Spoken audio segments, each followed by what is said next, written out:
আসসালামু আলাইকুম, তোমরা সবাই কেমন আছো? আশা করছি তোমরা সবাই খুব ভালো আছো। আমিও খুব ভালো আছি। প্রথম রেসিপিটা যেটা দেখছেন ব্রেডের ওপরে চিজ দিয়ে, সেটা কিন্তু পুরোটা ভিডিও করতে পারিনি।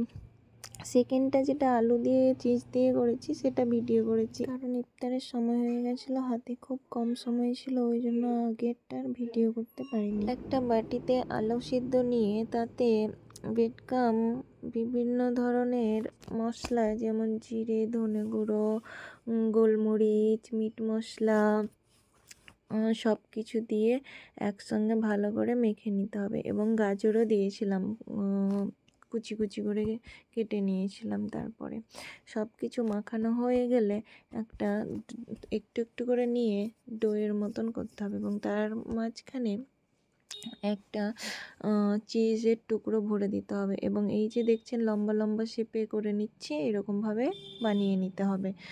দিয়ে একটা থালাতে রাখতে হবে, বা আপনারা অন্য প্লেট কিছুতেও রাখতে পারেন, কিন্তু সুন্দরভাবে করে নেবেন যেন চিজটা বাইরে বার হয়ে না আসে। এরপরে সবগুলো করা হয়ে গেলে এই লম্বা লম্বা টুকরোগুলোকে বেডকামে ভালোভাবে মাখিয়ে নিতে হবে, এবং একটা বাটিতে ময়দার একটা সুন্দর পেস্ট বানাতে হবে। সেই পেস্টের লম্বা লম্বা টুকরোগুলোকে ডুবিয়ে নিতে হবে এবং বেডকামে ভালো করে মাখিয়ে নিতে হবে। দিয়ে তেলে ভালো করে এক এক করে ভেজে নিতে হবে। এই যখন ব্রাউন ব্রাউন কালার হবে তখন ভেজে তুলে নিতে হবে।